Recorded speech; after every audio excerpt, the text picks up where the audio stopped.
Another one has bitten the dust. Game over.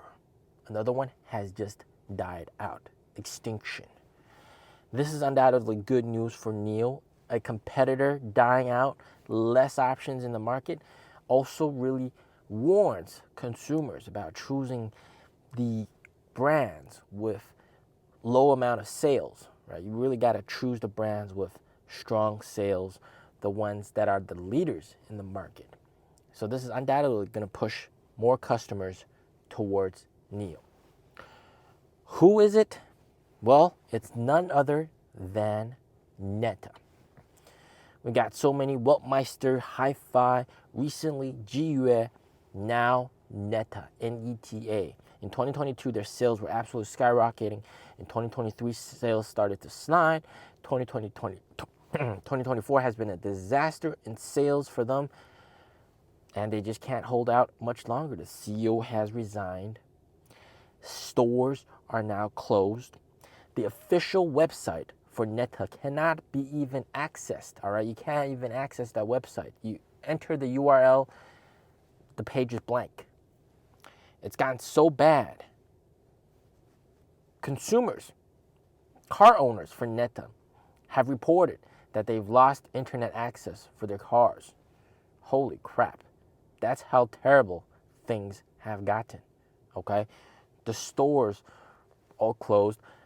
By the way, exacerbated, made worse by a lady who has gone viral here in China for reporting that her Neta EV has suffered extreme range degradation from a reported range of 400 kilometers, and after a year of use, now only able to drive 40 kilometers.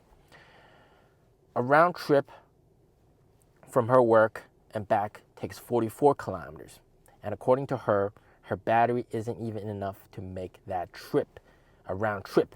So she has to charge if she wants to get back home from work. That is absolutely insane, and also kind of giving a bad rep on EVs in general, but really signifies the importance of battery swap. 1 year, your range has degraded from 400 kilometers down to 40 kilometers. How insane is that? So this, of course, does not help out with their sales. And of course, the fact that their stores are closing. People are saying they've gone bankrupt. Well, the situation is pretty much very dire. We can't say for sure they're going bankrupt, but CEO resigning, stores closing down, you can't even access the website. It kind of smells doom and gloom, right? So we're going to go under the assumption that, the pretty much near the end of the tunnel, all right? So what does this all mean, all right?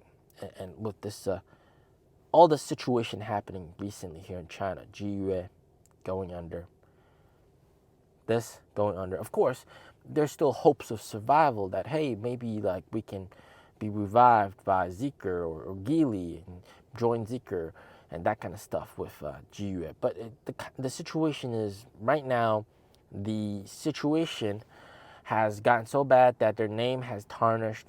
People refuse to buy their cars. People are scared to buy their cars. Insurance companies are scared to offer insurance.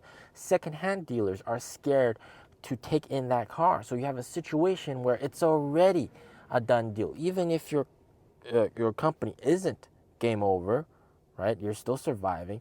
You're not going to be able to sell cars, right? People were too scared to buy it.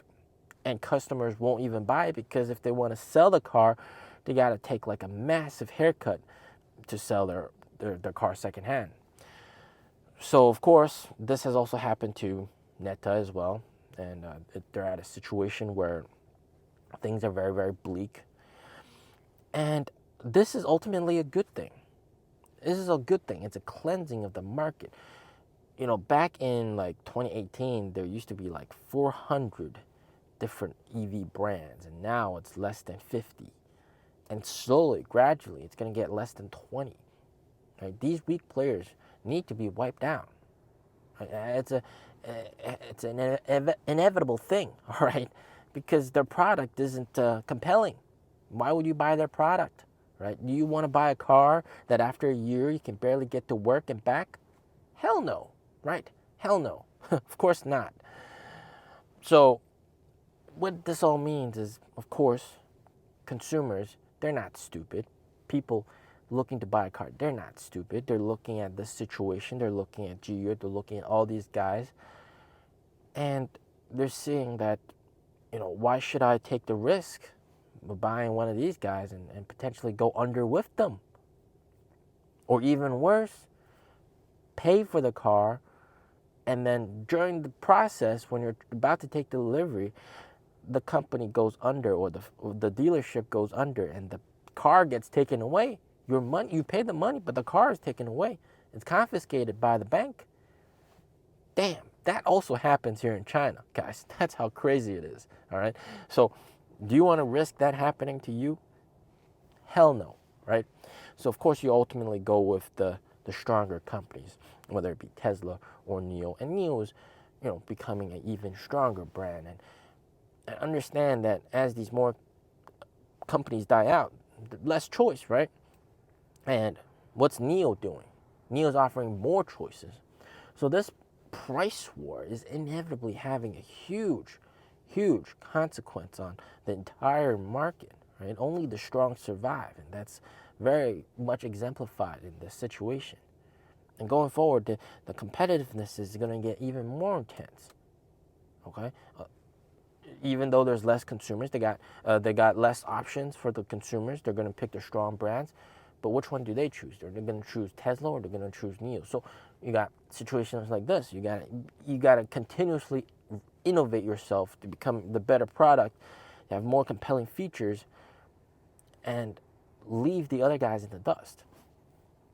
Back in like 2020, NIO considered Weltmeister a very worthy competitor, but fast forward to 2021, 2022, they become irrelevant because they stopped innovating, they stopped pouring money into R&D.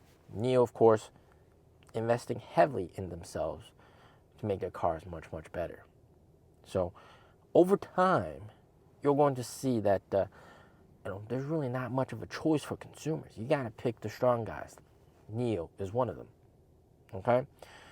And my prediction going forward, there's going to be more companies that go under. Definitely a whole lot more. Okay? And ultimately, NIO will benefit from this. And NIO right now, they're becoming a company where they have products from the budget range all the way to the ultra premium expensive range. All right? So you have a product for basically everybody. And Neta losing their market share means potential market share gain for, let's say, the Firefly brand or Onvo, right? Why would you buy a Neta when you can buy an Onvo? Exactly, right? So this is a good thing, right? More sales for NIO eventually. And I hope consumers around China get the message that, hey, you got to choose the strong ones. You got to choose the ones that can do battery swap. You got to choose a NIO, unless you want to suffer from extreme battery degradation, like that situation right there. All right. As always, stay safe, stay healthy. Peace out.